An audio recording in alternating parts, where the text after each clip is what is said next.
राहुल गांधी मामले को लेकर कांग्रेस की प्रेस वार्ता हुई और हमारे साथ मौजूद है स्वास्थ्य मंत्री टी सिंहदेव जी। सिंहदेव जी, राहुल गांधी के मामले को प्रेस वार्ता हुई, क्या कुछ स्टेज लिया गया, क्या कुछ सोच आगे? ये शुद्ध रूप से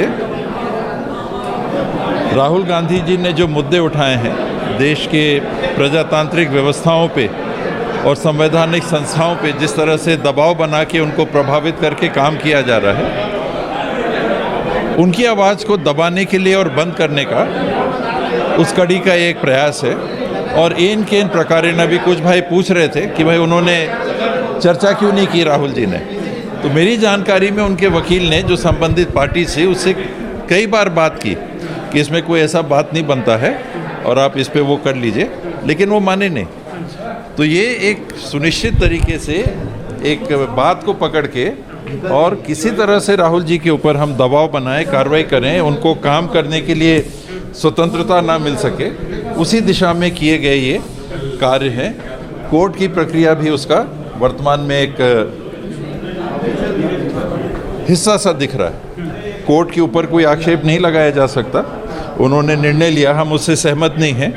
अनेकों निर्णय होते हैं, जज साहबान निर्णय देते हैं। प्रजातांत्रिक और जो हमारी कानूनी व्यवस्था है उसमें अपील का प्रावधान है, हम अपील करते हैं। तो कोई फैसला हो गया वो अंतिम हो गया ऐसा नहीं होता। अपील की प्रक्रिया पूरे होने के बाद होता है और जो फैसला वहाँ सुनाया गया हम उससे पूरी तरह से असंतुष्ट हैं। और कारण भी ये कि आज तक इस प्रकार के मामलों में सुप्रीम कोर्ट तक कहीं भी 2 साल की सज़ा नहीं सुनाई गई। ये पहला मामला है देश में मेरी जानकारी में जिसमें इस प्रकार के प्रकरण में, मानहानि के प्रकरण में प्रताड़ित किया जाता है, कोई फाइन लगा दिया जाता है, कुछ सज़ा छोटी सुनाई जाती है, लेकिन कहीं पर भी जो अधिकतम सज़ा है आज तक ऐसे मामलों में सुप्रीम कोर्ट ने नहीं सुनाई। आगे कानूनी लड़ाई लड़ने की बात कही जा रही है और ये देखा जा रहा है कि ओबीसी फैक्टर 3 राज्यों में चुनाव है, क्या लगता है चुनाव को प्रभावित करने या फिर 2024 में राहुल गांधी का चेहरा ना होने की? ये आपसे मेरे से कहलवाया जा रहा है ओबीसी जो उनका तरीका है, बहुत सोच समझ के और षड्यंत्रपूर्वक लोगों के दिमाग में इस बात को डालो। कौन सा ओबीसी? नीरव मोदी ओबीसी क्या? जो दूसरा क्रिकेट वाला मोदी, ललित मोदी ओबीसी हैं क्या? है ही नहीं। मोदी शब्द किस सूची में पिछड़े वर्ग में लिखा हुआ है, मेरे को बताओ। मोद घाची 1994 में गुजरात में ओबीसी माने गए। मोद घाची, मोदी नहीं लिखा है। मोदी वानी एक और उपजाति है, वो ओबीसी में नहीं है। मोद घाची, मोदी कहाँ लिखा है? ओबीसी की सूची बताओ मेरे को, मेरी जानकारी नहीं है। मैं गलत हूँ, मैं उसको स्वीकार करूँगा, आप मेरे को बताओ।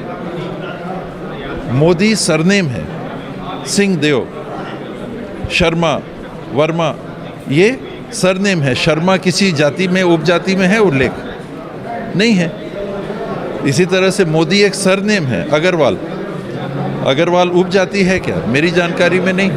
सर, एक आखिरी सवाल है, पूरे प्रदेश देश भर में आंदोलन के तौर पर चलाया जा रहा है, प्रेस कॉन्फ्रेंस भी होंगे, सभाएं भी होंगे और लोगों को जागरूक करेंगे, नीचे तक जाने के प्रयास है कांग्रेस का। क्या लग रहा है 2024 में जो ये बड़ा कार्ड बीजेपी लगातार खेल रही है, आप लोग का कहना है, और राहुल गांधी का चेहरा न आने की कोशिश की?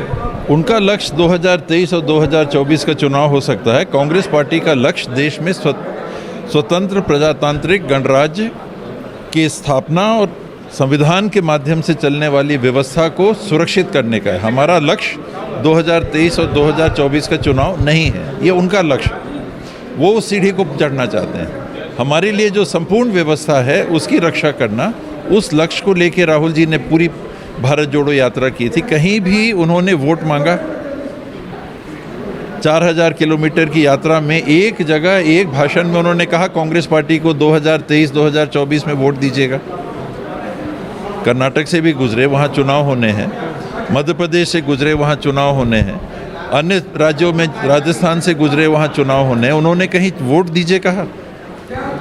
राहुल गांधी जी का फोकस देश में जो बढ़ रही संवैधानिक व्यवस्थाओं के दुरुपयोग की बात और संवैधानिक व्यवस्थाओं, संस्थाओं पे आंच आने की बात, उससे देश के भविष्य को सुरक्षित करने के लिए वो चल रहे हैं आगे। ये तरह हमारे साथ स्वास्थ्य मंत्री टी सिंहदेव, जिनके साफ तौर पर कहना है कि कांग्रेस लगातार इस मुद्दे को लेकर आवाज़ बुलंद करेगी और पूरे प्रदेश भर में अभियान के तौर पर चलाएगी।